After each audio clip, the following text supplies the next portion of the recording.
Welcome, guys. Good morning. It is Monday, and I don't know how you have been doing so far today, but so far this morning, I have already gotten quite a lot done. So it's nice to be able to take this moment to catch up with you guys, to see how you are doing, how you are starting your week, and how you are moving towards the full moon in Scorpio that's going to be happening, right? This is a big day, Monday. I expect a lot of things to be happening. If you join me every Tuesday for my astrological show with Matt Holger, then you are somewhat familiar with the energies that I mean when I say like astrological. But a full moon in Scorpio means that there's going to be a lot of breakups. There's going to be a lot of very powerful emotional energy, like surging around people, anxiety attacks, cutting behavior, healthy, safe outlets for all of the emotions need to be plotted out. For me, working crisis, this means that you have a plan of action. Avoid fights if you can. Give yourself something to obsess over in a healthy way so that that water, that Scorpio, emotional, intuitive energy works in a good space, in a healthy space, right? Because medicine should be healthy. And sometimes medicine, the poison, is in the dose. So choose your dosage, choose your medicine wisely. And you guys, I hope that you are feeling that energy. I hope that when you are working with other people, you're hearing their language and noticing that there's going to be a lot of selfish behavior, that there's going to be a lot of narcissistic, gaslighting, me.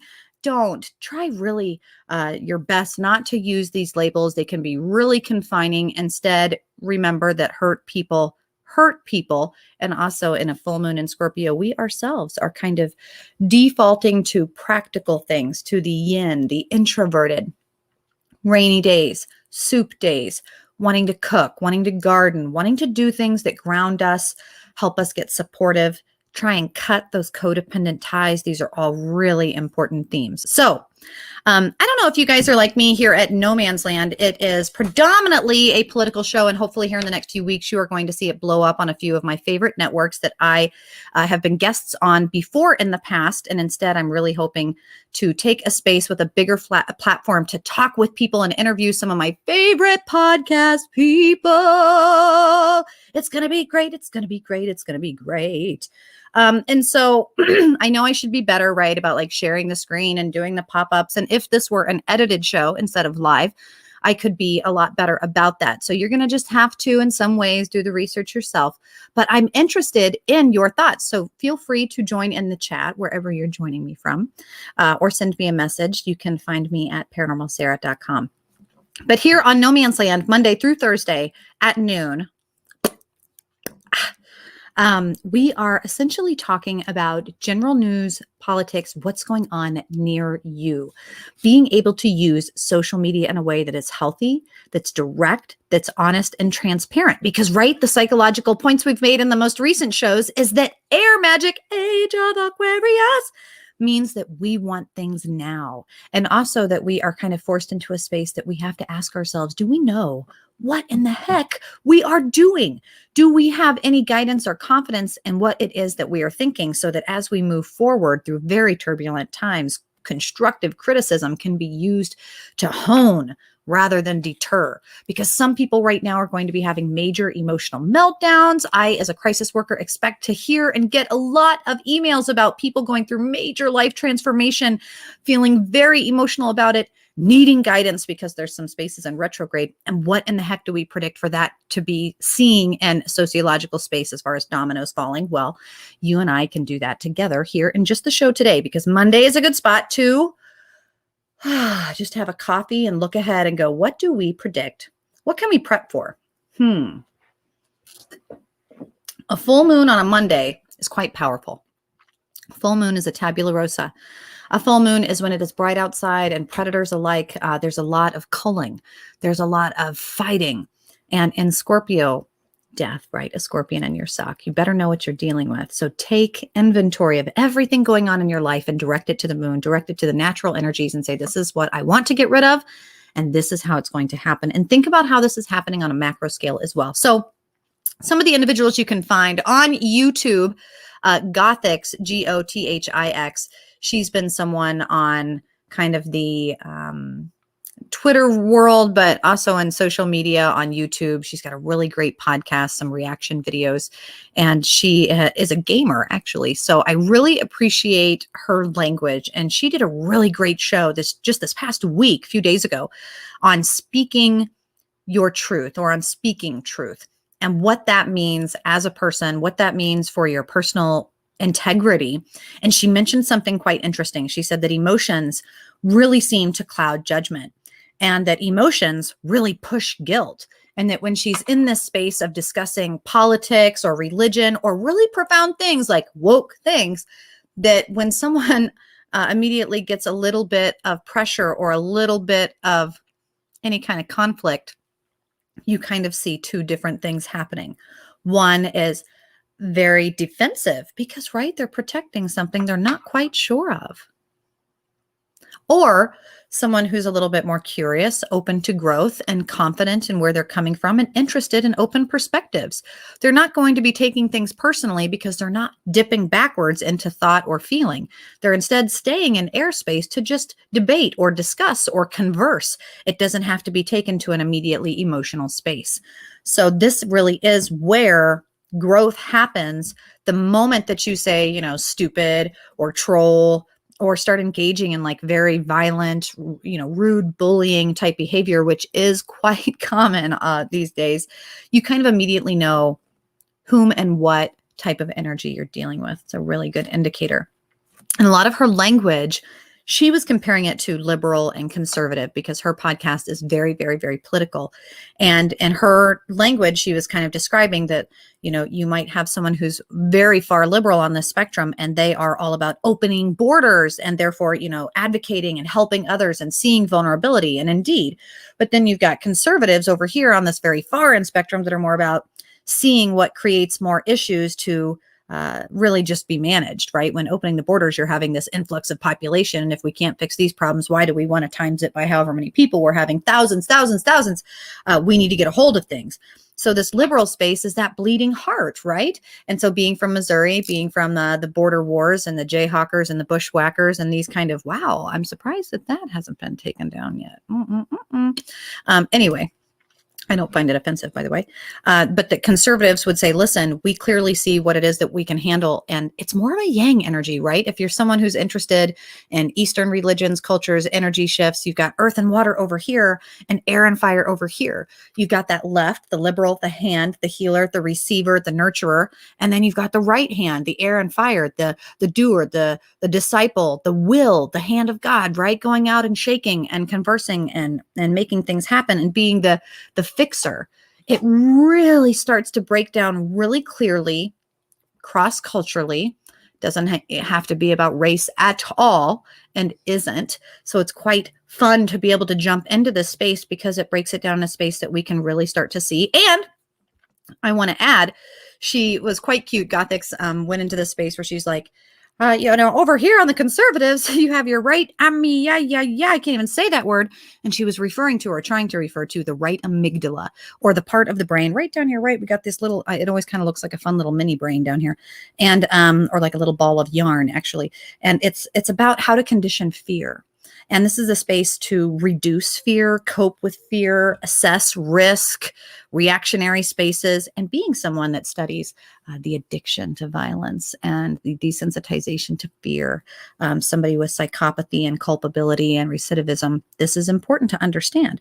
So understanding that a more right amygdala forward activated brain is going to be someone who usually is engaging in behaviors more confident, conservative, far, but then equal and opposite space of, instead of assessing risk and going, hold up, wait a minute, don't go there because I ain't with it. Got to see how much guns and ammo, and wait a minute, don't feed everybody yet. We got to check how much we have. Do we have a Jesus on hand? Do we have someone who can miraculously make something out of nothing because this is how much resource we have? Versus someone over here who is using more of like the prefrontal cortex, right? Using this part of the brain, which if you're like a fan of CSI or something like that, you've probably heard these references to the parts of the brain that are being used for perceiving. And this is usually more like optimistic and what's moral and what's not, and assumptions also, to be able to go like, oh man, you know what? I really hope that, um, I really hope that this works out. And I just know that if I pray, or if I sit here and I think, or this or whatever, it's going to work. It's going to work out. I kind of wonder, right? Of course, I'm a little bit more raised by a single parent father, right? I'm more patriarch, more traditional. I'm more about fixing. I'm more of a mechanic's daughter, and I live in a house of boys. So seeing the active energy, being somebody who wants to advocate for the vulnerable, having to go out and be the change I want to see. It's a little bit different of an energy than the absolutely I see and want to nourish and nurture, but not having so much of that mother entity and that empathetic space, instead having intuition that quite desensitized me, that I had to be able to turn on and off. Something again that Gothix mentions, the ability that, sometimes people perceive her as quite emotionless or cold. I immediately could empathize with her. By the way, hi guys in the chat room. I do see you.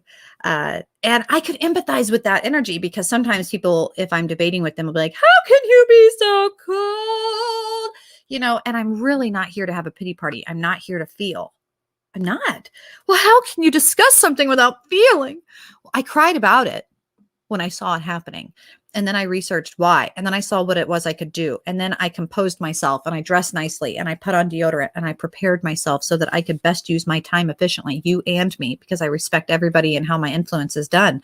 And in that space, I need to shut my emotions off. Otherwise, my throat, and talk about, if you don't believe in chakras, the energies, red, orange, yellow, green, blue, that blue Mercury. You ever have that emotional moment where you go to talk about something and your throat like, you know what I mean?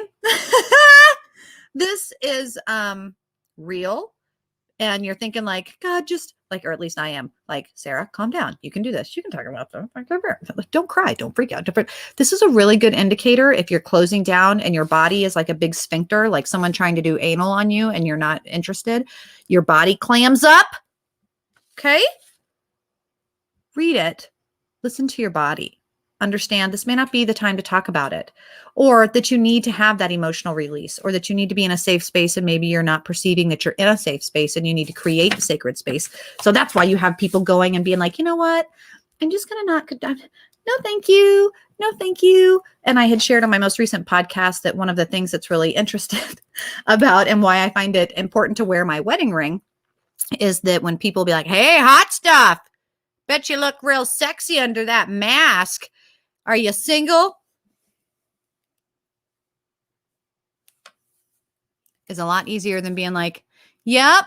Because sometimes you say something verbally and it tips you into a yang space, and men predominantly rule this space. Like we got Rocky right now in the chat room, and chat, and some amazing, powerful men in the chat room.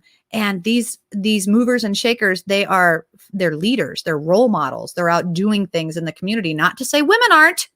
Again, not to be sexist, but typically women default to the nurture. We see kind of the same sexism presenting itself in this systematically racist legal system, which again, if we start to say that it's systematically racist, we're going to really get into systematically sexist real quick. You guys, because think about just, I was watching this morning some divorce court situations where women were getting unruly. It's becoming quite popular now for the Karens, which again, that's kind of discriminatory.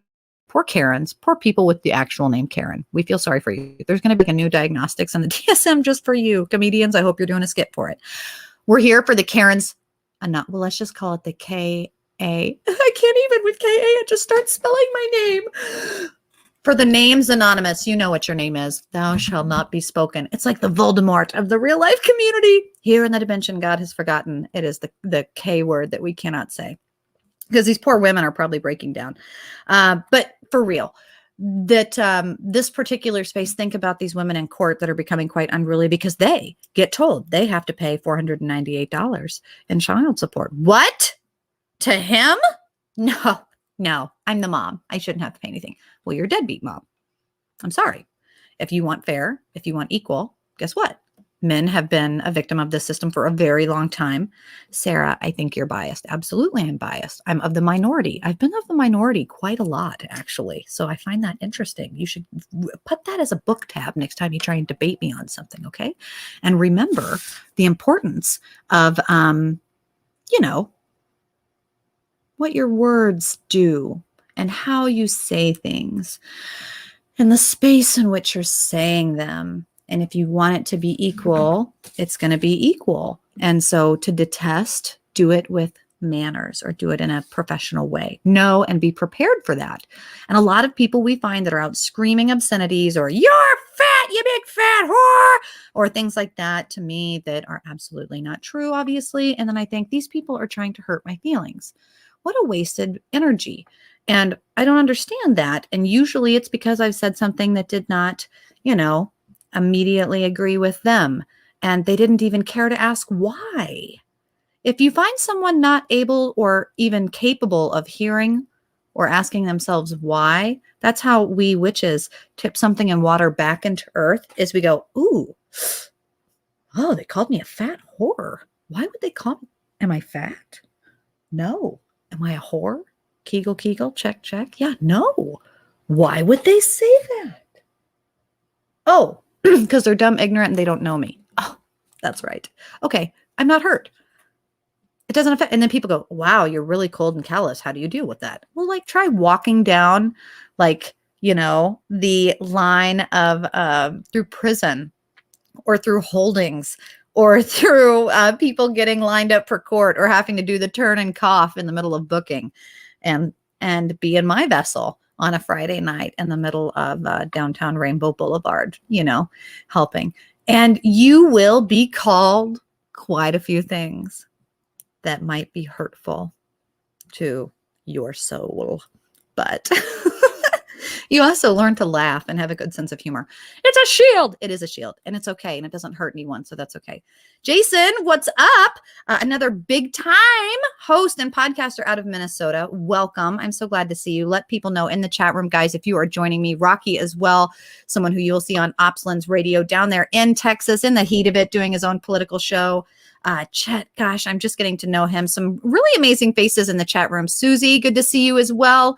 You guys, tell me how you're doing. Tag a friend. Let me know what's going on in your city or state or what you're working on this week. Let's share that good energy. And again, I just want to remind you that the spectrum of cognitive muscle brain practice is sitting down like we're doing now, sharing a healthy coffee and talking about the news, not bullying people, because I'll be honest, I listen to a lot of news, both ranges, both absolutes, from Skynet to Crowder to Fox to whatever, to the Oscars. I tried to watch. I didn't watch it. I just watched highlights. Oh my goodness. We'll talk a little bit about that. Whoa, hold back, Sarah. I will. I'll hold back. Chill.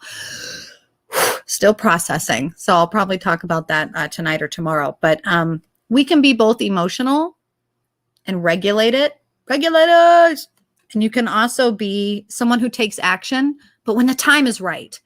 So being able to discern and know when to act.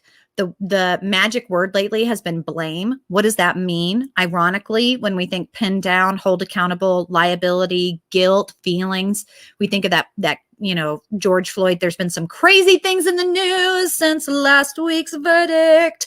And people really taking the pity party and, well, not since I can't even, and since my man, the emotions, and saying, okay, we've got to get through this. We've got to do that. We've got to focus. You've got to be able to spearhead through this and focus on your actions, man.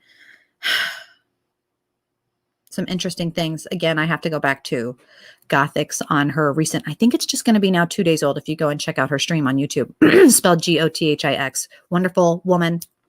And emotions on cognitive responses and like the cognitive dissonance. Doing things that when you are in an emotional state, that's usually when you make dumb decisions, right? Anytime we think back as a mature person, as we grow older and we think, gosh, man, I remember when I did this. Were we making bad decisions based on our emotions? Usually. And or because we were negatively influenced and in the wrong space, our with wasn't very sacred. probably. So if we can learn from our past mistakes and trial and error, we can forgive, the antithesis of blame. Then we go, okay, listen, slavery, indentured servitude, concentration camps, Japanese in servitude, like all of it. All of it.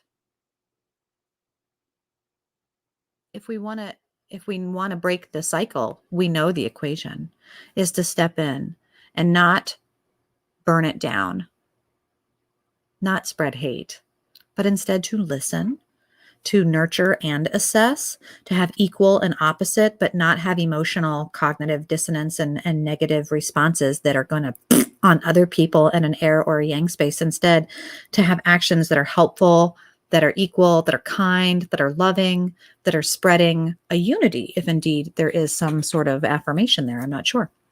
But this is very, very important. And there was a recent survey that Gothics had said that she read, and it was very profound to her. And she spit out all these statistics. And I thought, wow, I hear a lot of statistics. What? That one really caught me. And it was that 76% of conservatives are afraid to speak because of fear of cancel culture, or because maybe they don't want to hurt someone's feelings.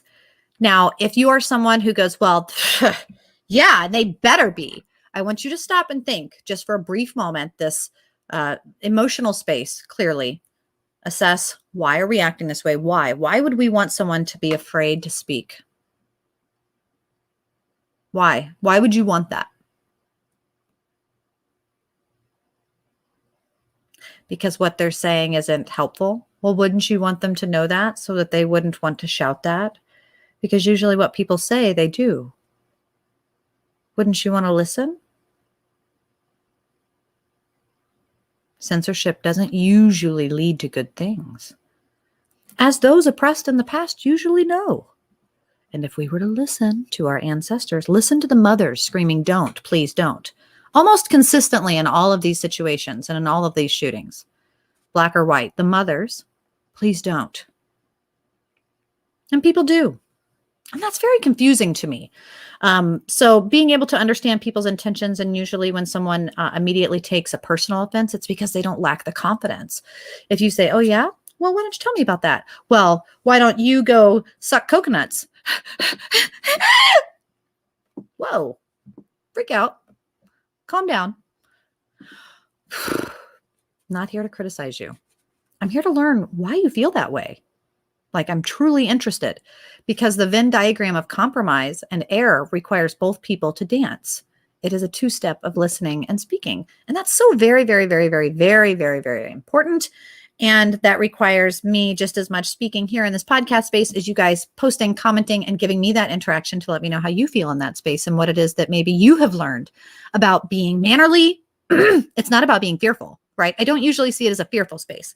So that's really important. And I think in any criticizing speech, if someone, you immediately say, hey, I'm here to just ask questions, and they immediately criticize you or shut you down, or, try and hold you accountable, and you're not even able because you're afraid to speak, this usually isn't a good indicator. So it's just something that I feel pretty strongly about. And I feel in that space, I can say confidently. And if you disagree with me, I'd love to know why. Also recently, because language is so important. Now, who the hell is Paranormal Sarah? This is kind of important. In this space, I say that. Hi, Matt. Hi, Susie. It's important to, he says, I didn't ring the bell, so I'm late. That's okay. We do accept tardiness. 1 time, 2 time, but 3rd times you're out. No, I'm kidding. Sign up. Click the bell, subscribe. That way you won't miss it next time. But it's noon, every noon, Monday through Friday. Not Friday, Sarah, you naughty girl. Oh, it's Thursday, Monday through Thursday. Friday I have off because that's crazy days, right? But you'll still see me online on social media. You can follow me at paranormalsarah.com. You'll see all my cool stuff there. Anyway, language. Why is language so important, Sarah? Well, when I got my master's degree and graduated top of my class from Chicago University, I'm very proud of, in forensic psychology, and some of my peers and colleagues and professors and mentors doing amazing research across the field of psychology internationally. Usually they go, because America's psychology is kind of different and weird and limited, but still people working at Abu Ghraib, people working at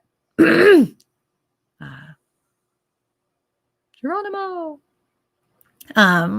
People working all over the world doing interrogations, interviewing military, non-military, psyops, non-psyops, writing scripts for CSI, media propaganda, writing and advocacy for journalism, for big-time media. It's interesting to see where people in forensic psychology go to find their work, because it's not usually in treatment. And I myself am not in treatment either. So I pay attention to language.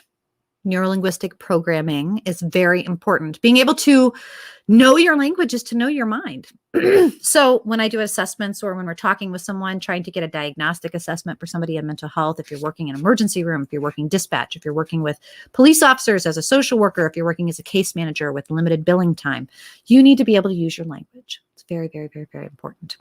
So recently, insight. You guys, this has been a word, right? I think if you've been alive or out from underneath your rock, your pandemic rock, you have probably heard the word insight a few times. And people should be held accountable for insight, or to know what your language means. That for something to be harassment, or for you to give consent, you have to click a box, you have to read, you have to scroll down, you have to, maybe not in Minnesota because you've drank, so you're no longer in a little world anymore. You're in a different dimension where things don't matter, and you can take testicles, and that might just happen because it doesn't matter. We've been drinking. We don't have consent anymore. It's this weird space where everything doesn't matter, but everything does. It just depends on how expensive your lawyer is.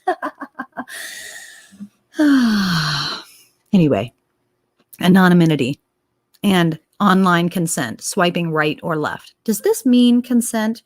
Well, but I swiped right when I thought he was attractive, and then I got catfished when I met him, but then I got drunk and he was attractive, but then I wasn't drunk anymore and realized that I didn't want to be a slut because, ew. And then I realized I didn't wish I had done that. And then I did do that, but then this happened, but then that happened. And it's this stream of responsibility for which someone doesn't want to take any accountability. And no, it doesn't really matter what she wore, but it kind of does matter what she wore, because if you go out showing your vagina dancing to the WAP song and you tell someone yeah, choke me, and you're drunk and you're drinking, but then you know that you're going out to drink and you're dressed that way, and you know that you're going to be in a vulnerable situation wearing clothing that makes you predominantly susceptible to such predatory behavior. And then you engage in consensual stuff verbally, yeah, blah, blah, blah.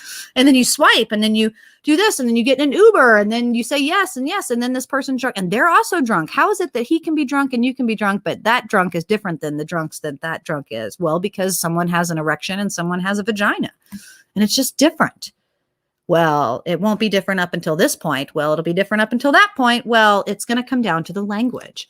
Language really matters, and legal jargon matters. And some of the things that have been changed recently in just the past week, and as far as BLM writers, just like in Oklahoma, for example, what do we want to say is inciting? What do we want to say is writing? Is it mostly peaceful, partly violent? Because I would kind of laugh at someone in a psychopathic offender assessment if they said that. Well, in that particular moment, it was mostly peaceful, but just partly violent. Yeah, where you stabbed him in the femoral artery, I would say, was the part that was violent. So that matters too. So let's continue talking about the consequence. And you should know this when you're heaving a knife, or you should know this when you have a platform of many millions of people that pay for your merchandise that you enslave children to build overseas, and your name is LeBron James. You should know this. And when you have the opportunity in full coherent space to say that the president is doing this and he should know better, and then you do it and you should know better, but then you don't, then you look like a hypocrite. And when you look like a hypocrite, then people can clearly see why no one really cares. And the BLM recently in this kind of Oklahoma Capitol building, there was a particular riot / protest over things, and where they are coming in, they're screaming, and you can go watch the news. You can go see some of the stuff. Just look up Oklahoma BLM protest. And this kind of was an issue where, again, I think the definition of protest really needs to be agreed upon. I think we all need to go back to Politics 101. I don't know what they're teaching in school anymore. Equity. Oh, yeah. What are they teaching? Oh, they are. Oh, Common Core math. What is that? Oh, dumb shit. Oh, yeah. Well, they're teaching it. I'm hearing that they're teaching mostly dumb shit, and they're actually underpaying the teachers. But I don't think that's news. That's not news. That's pretty old. Okay. Yeah, that's not news. We know that. America is not number one in that. We knew that. Moving on. No one cares, but they do care. They care enough to like interject in the middle of trying to pass bills. They are not interested in learning to be literate. They're not interested in learning to take the time to write a bill. They're not interested in learning to get a law degree or join their police department or be the change they want to see or do anything other than interrupt, screaming, pushing. This is the person that butts in line. This is a bully. This is someone who's breaking the law that's deep. Well, but sometimes you got to break the rules to get ahead. Yeah, but not at the expense of other people's liberties, not at the expense of other people's time. You absolutely, believe it or not, there are numerous ways, countless ways, in fact, which is why we look at you and go, wow, you must not be very innovative. No wonder you're not making a change. And we don't expect you to either. Because if your methods are, then your intent is probably, unless someone tells you like, hey, this will get you nowhere. Did you not? They've never read a book. Oh, shoot. Oh, no. Oh, that's right. You come from a land where people burn those books. They didn't tell you those stories. Oh, yeah. No, we are fully aware of racism. We're fully aware of how bullshit that is. Yep. No, we are not for it at all. Absolutely. No. Which is why we think that that is baloney. Which is why we feel like if somebody is protesting and jaywalking, we understand a street, public street, like for an ambulance to be able to get somebody who's hurt or a mother with her child in the backseat trying to get from point A to point B on a highway. And then you're protesting, but you're in the highway. And then it's definitely not okay to like hit protesters like they're just bumps in the road, like Grand Theft Auto would have us believe, and it's kind of becoming that way, it would seem, but we can't say that for any reason whatsoever that those things are to be held accountable. Instead, it's that we should assume that everybody in their car, if they should so happen to be in their car at the time of your unplanned, mostly peaceful protest, should illegally cross into the traffic and they're trying to evade the situation. And you're like breaking glass and kicking the car and the glass shatters is getting on the baby and people are fearful for their life. And so therefore they like a caged dog in a situation like you would be saying in an oppressed situation. You understand this, right? Your cardboard says you would understand this. Yes. Okay. So you understand that this would be scary and that you go, ah! And that, and so this is an issue. And to protect the protesters, it's in many ways to protect individuals as well. The law, we need to pay attention to the language. And if we don't like something, we should be aware of it and we should interject far before it becomes a bill. And we should be a part of the process and understand that it's way bigger than you and your cardboard. And what's actually going to happen if you continue to disrupt the mirage, because trust me, it is a mirage. This is a theater. It is a theater and you are in the gallery. We do not just call it the gallery for any specific pardon or reason, other than that's where you watch it. You're watching the show. You're watching the show. Oh, you didn't know this was a show? They didn't know it was a show. Remember, they're from the place where they burn books and they don't listen. They just get angry. They didn't know it was a show. You didn't know it was a show? Oh, you didn't know it was a show. You didn't know that infrasound was in the majority of most horror movies. It's actually like a lower thing. It's a registered thing that you can't see. It's magic. It's an audio frequency that makes you feel a certain way. They can make you feel a certain with color and vibe and frequencies. Yeah. We've been doing that for a long time. MK Ultra. Like we've been doing that for a long time. No, we can do that. That's old news. Oh, you didn't know that? Oh. Someone probably censored you from that information and you're not doing it the right way, my love. You need to get the ring. You need to marry up. You need to get in the Masons. You need to kill some babies, right? You need to do some things to get up into the big groups, into the elite at the red round table. One must not protest because they will stop doing the theater show and just do it all online. It's not like these bills haven't already been approved and lobbyists haven't been paid and people haven't been jacked off in the back corner 5 hours before you got mad and came with your cardboard. You didn't see the script. You didn't see the teleprompter. You didn't know. Oh, okay. Well, now they know, hopefully. Now you know. Now you know. And please don't protest at this space because they'll stop doing the show. And then we won't get any indication of what's happening. And it'll be really sad and it'll be really scary.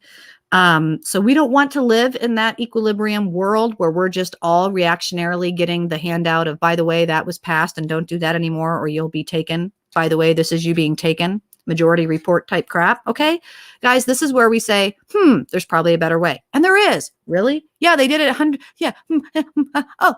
Take notes. Listen. Okay, let's get there. Let's fast forward. Anyway, Andrew Brown Jr., a shooting that's happened since Floyd. But the Floyd bill did pass. Police reform is happening nationwide across the nation. Kansas City is doing some really interesting things with their body cameras. But you guys, this shooting in North Carolina, gosh, Matthew, you're from North Carolina. People joining me, if you're from North Carolina, let me know. I want you to think about this. So part of this bill, they're talking about being able to release body cam footage as soon as possible within 48 hours, preferably. And again, like state laws, federal laws, how this is kind of breaking down into the police reform and ability, because again, not all police departments have the ability to pay for the cameras. What if they don't get cameras in time? They're breaking the code and everyone is going to point a finger at them. And then they're going to end up like New York City, where 76% of the officers just are leaving. They're retiring. They're peacing out. They're like, hell with this. I'm out. And a lot of them are people of color. What? Officers? People of color? That's impossible. No. 76% of mixed diversity in New York City. That's not going to be good. Yeah. Probably want to cancel that Big Apple visit. I don't know. We'll see. But anyway, going back to North Carolina, you guys think about this video cam footage. So the issue with this is, of course, in any situation where you have police and they are in the middle of an arrest or they're in the middle of a situation, usually if their dash cam is on, it's because their lights are on. When their lights are on, usually, as kind of the Kansas City Police Department was addressing, that whenever you whoop and you pull somebody over, you leave the lights on, especially if you're on the side of the road. It lets other people know you're there. It allows you to be safe. It's a deterrent, yada, yada. You're there. I can't even say yada, yada anymore because I think of Megan Thee Stallion. Yada, yada, yada, yada, yada, yada, yada. And so my brain starts breaking off into weird spaces. But anyway, imagine this situation where you are an officer and you can manually turn on your body cam, and or they are turned on automatically when your lights are on. But if your lights are off, you're just responding like a George Floyd situation. You pull up, you turn your lights off, you cross over to go into the place and evaluate the situation. Arrest hasn't even been made because you're just responding to a counterfeit check and some possible suspicious activity. And so you may or may not have your body camera footage going. Now, storage of this body camera footage, all of this, this law is saying, okay, when something is happening like a shooting or something, it goes viral. It's because there's usually people on hand recording it. You know, thank God the Black Lives Matter and other organizations that are like, we need to hold the police accountable. Please expand and hold yourselves accountable, hold your neighbors accountable, not just when someone's in the middle of committing a crime. Please hold people accountable when they're like in the middle of committing the crime or thinking of committing the crime or having a bad day or they're starving and need to commit the crime. Like kind of stretch yourselves really, like, yeah, let's try not to be reactionary, because that's the reason you don't like the cops doing what they're doing, is they're reacting in a way that's not good. And you also are reacting in a way that's not good. So hypocritically, let's just step away for a second and say, okay, how about we look at this and go, the issue is going to be usually body cam footage becomes a part of an investigation. If something happens and there's body cam footage that shows pretty graphic situations or a crime that's been committed and it has been captured on film, this immediately becomes, and it's chain of command, right? This immediately goes in as evidence. This is evidence and will be treated as such. It becomes like sacred, right? And we should respect due process of all the evidence that will be used against us in a court of law and a jury of our peers.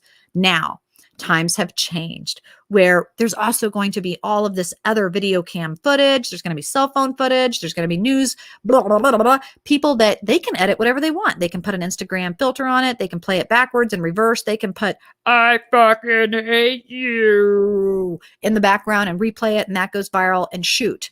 These people are also going to probably be serving on the jury. And this is going to be going viral so much quicker than evidence will, for good reason.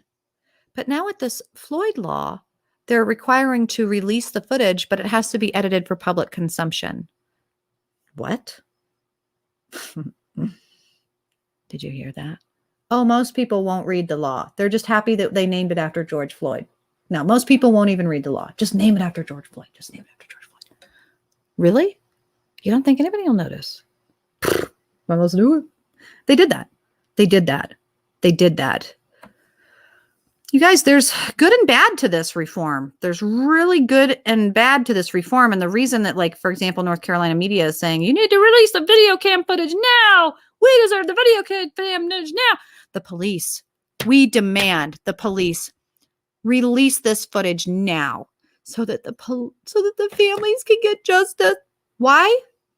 Do you feel like that the cam footage is going to, in any way, if it can be edited, release to you, give you justice when that's not what justice is? It's instead just giving you really graphic things that may or not be useful right now, as they're going to probably be utilizing you and your testimony in the process of an investigation to help get justice for your said victim or person that you love. And when you have people demanding, especially media or people behind a podium that don't hold any particular position other than hurt family members, or people crying, and they're demanding with tears rolling down their face, this is extremely important, because this shows mob rule versus due process. This shows an emotional space versus order. This is, do you wonder why people feel unsafe when police are leaving? And just, 76% in New York City, guys, that's serious. Minneapolis, man, we're not doing much better either. And who can blame them? Who is left wondering? Now, you guys, and some of these bills being passed and slipped underneath our noses as Oklahoma shootings, this shooting, that shooting, some of the language also, gun, knife. I want you to listen to, there was some media coverage. And again, I would play it if I didn't think YouTube would shut it down, because I'm not syndicated or merchandised. I'm not on a big network yet to have enough followers to go, she just said that, and then keep it. But there's some news footage where they're like, and it was after the Micaiah stabbing situation. I just don't feel safe anymore, guys. And doesn't matter if it's a gun or a knife or even someone who's unarmed. The fear mongering, and the fact of a gun, a knife, even someone who's unarmed. What are you scared of? What are you scared of? The fact that the definition of weapon is changing in these police reform situations. You guys, we need to be very, very, very, very open to listening to our neighbors and our recent ancestors from which we escaped from, and why. If we want to continue the true American democracy of picking and choosing the best of the best to make this a land of opportunity, we need to understand, as Matt in the chat room says, this is a slow burn of the American destabilization. Why did I want to say de-establishation? De-establish, that's not even a word, to non-establish, destabilization. And that's absolutely true. To make everyone feel to be in a state of terror, to make everyone feel, and that's never a good space to react. You're going to do dumb things. We know that, you know that. And so that's why those of us are trying to remain calm, trying to have a little bit of time to respond, but also feeling as though we do need to respond and that we do need to step in, because as the great Mr. Peterson, Professor Peterson said, that conflict ignored is conflict multiplied. And so for that 76% of conservatives who are too afraid to speak, that is not okay. Not whether you are liberal or conservative, to hear that 76% of any demographic, whether you're Asian or Black or conservative or not, if that big of a group are afraid to speak for fear that they might lose their livelihood, that is a big flag that the change we were promised and the unity we were sold has not been fulfilled and definitely isn't guaranteed and is quite possibly a big fat lie. And so the proof continues in that. You guys, so I don't know if you guys have had weather like me. Today it's raining here in Minnesota, but yesterday it was snowing. Despite it being like 52 degrees, it was snowing this weird, fluffy calcium carbonate snow. I don't know what it was exactly, but it wasn't cold. It didn't melt, and it just kind of stayed there. And it, of course, had all the conspiracy theorists and climate crazy people right out there being wild. But I don't know if you guys do you remember Greta? What is it? Thunberg? A beautiful young woman, but I'll be honest, quite possibly too young to be speaking on what it is that she seems to be so passionate about. And this weather issue situation, she was recently has gone viral again. Don't want to lose. I know she can't. We don't want to lose that opportunity. She wrote the book last time. It was for the book, and now she's doing some more stuff. So she's back out. Oh, she's doing some more projects. So now she's going viral again with, of course, some controversial things. But for me, I want to share because it was in a mental health space. Bing. As somebody pursuing more research and education towards mental health and advocacy and knowledge, and in that space of helping people manage their mental health, I see that word and I come across my newsfeed and I read it. And I think, man, well, she's a little older now, right? I think she's maybe in her early teens. So she's gathering a little bit more information about her own identity and what it is she might stand for and gathering some knowledge. But she was responding to a young girl who was quite anxious, and the mother felt the need to step in because she was like, hey, my young daughter says she feels really uncertain about the world. She feels like every day she wakes up and thinks the world is going to just explode and we're all going to die in a burning fiery flame. And that just makes me sad as a mom. And I don't know what to tell her. And she looks up to you, Greta. So what advice would you have for me? And Greta's like, yep. She's Greta does not really give good. First of all, Greta's not a mental health person. So she should know that. And being a public speaker, being very well aware of boundaries, laws, territories, and legalities in those spaces, and especially overstepping and oppression and misuse of harmful things to natural organic substances and creatures in their early developmental stages. If she wants to say that she is so well spoken and said matters, she should know the human entity is not separate from that. So to say to this young child anything other than, you know what, I'm excited that she's a role model and she, like me, can take action. And I look forward to every day to making this world a better place. And she has a big microphone and a pretty cool responsibility, whether she likes it or not. Sorry, Justin Bieber. Yes, you're in a glass house. If there's a certain trade-off in that. But she said that, I do want to say, she said something divine. She said mental illness, the cure for mental illness is to take action. Now, I do like that suggestion and the essence of it, that if you struggle with mental illness or you struggle with some form of anxiety or depression or unsettled something, that oftentimes it's great to do something, to give back, to serve. Religion would say this as well, to go into a disciple space, to talk about it, to maybe go out and serve the homeless, to do something that helps you take action to be the change you want to see in the world.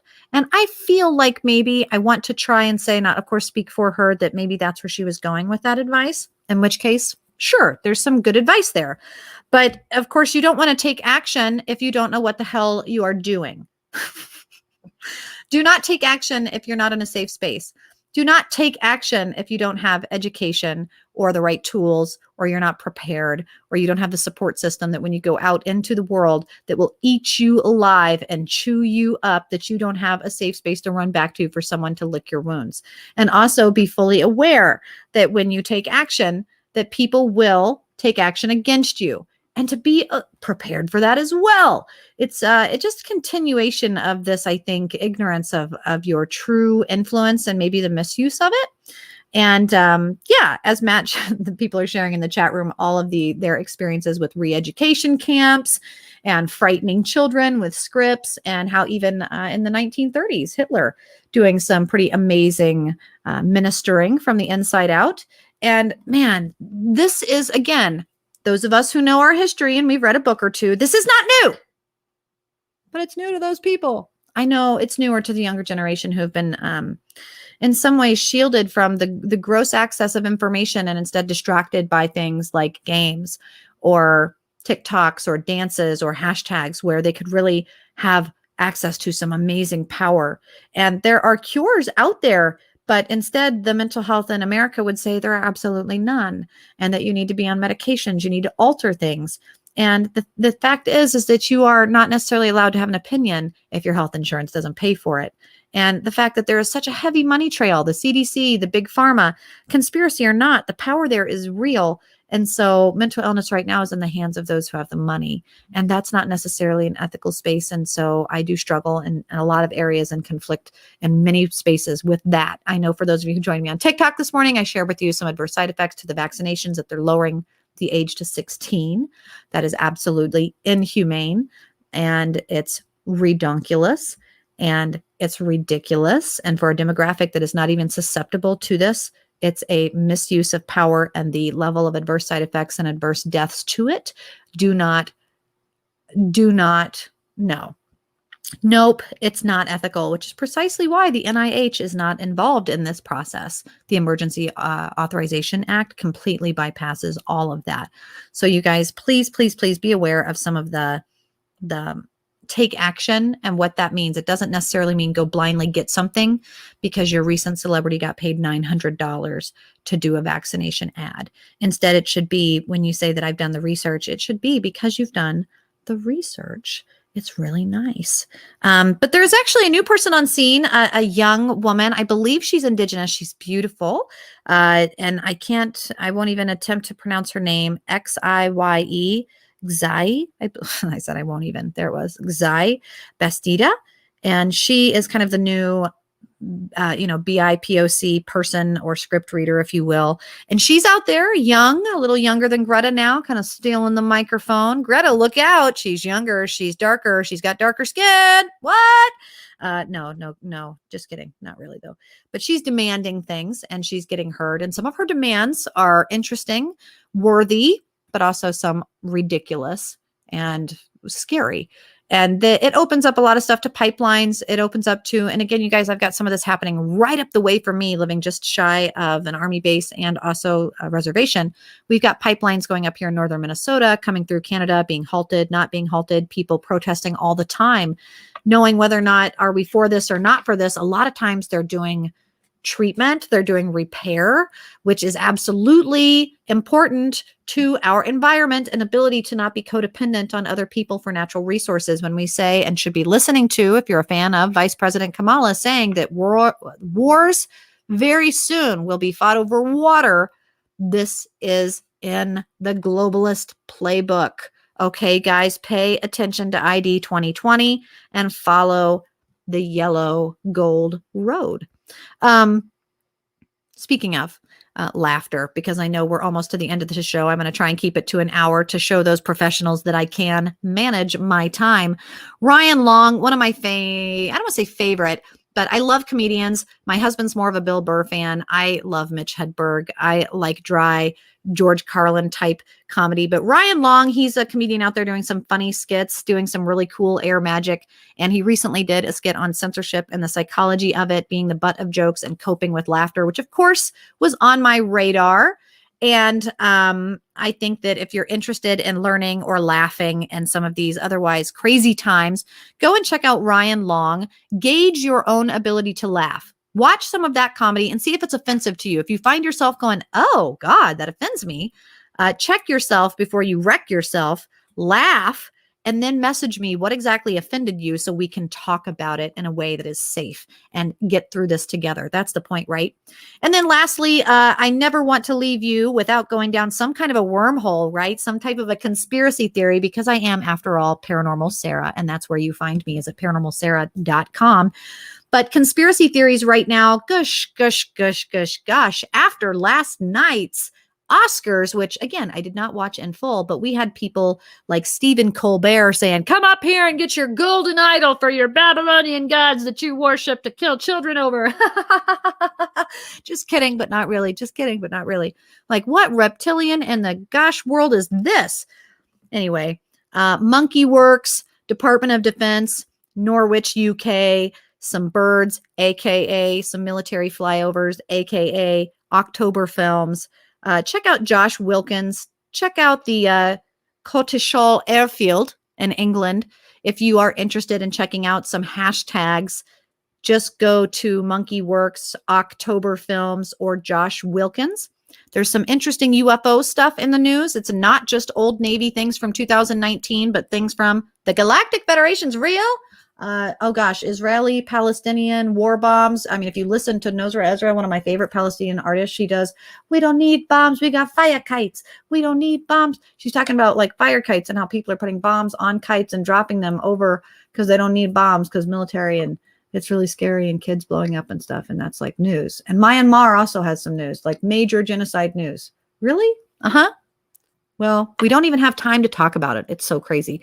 But some really weird, interesting UK October Films things there, and how it may not be in Georgia after all, that we're looking for weird things, but that stuff coming from the water, out of the water, in the water, fights over water. And where in the world is Biden, the president? Don't know, but apparently he's going to be addressing the public this week, Wednesday. So I will be excited. I will be watching, but it's going to be post full moon. So I expect it's going to be a breakup. I expect it's going to be sad. I don't know if it's going to be good. I don't know if it's going to not be emotional. We shall see. So, check it out. If you guys have any fun wormholes, let me know. If you have any questions, I'll do my best to give it to you. I can't say too much online, right? Because I'll get censored and people will get crazy. And I appreciate your crazy. So check me out at paranormalsarah.com. Let me know what you got planned for this week. And hopefully you will join me here live on No Man's Land, Monday through Thursday at noon Central Standard Time. And that you guys will follow me. You'll sign up for notifications. You will subscribe. It's all free, of course. I'm not asking for your money. I'd love your money. We love money. I do love money. But it's absolutely free to follow and join and sign up for notifications, and also to share, and also to tag a friend. Let me know what it is you'd like to hear about. We're talking mostly politics, middle ground, trying not to bully, right? We want to be positive, but we want to be aware. We want to be awake, but not woke. We want to be equal, not equity. We want to be optimistic, but also realistic. So please, please, please join me. Let me know that you feel me on that vibe, and I hope to follow you in your projects that you've got going on. You guys have a great week, and I will talk to you later. Over and out.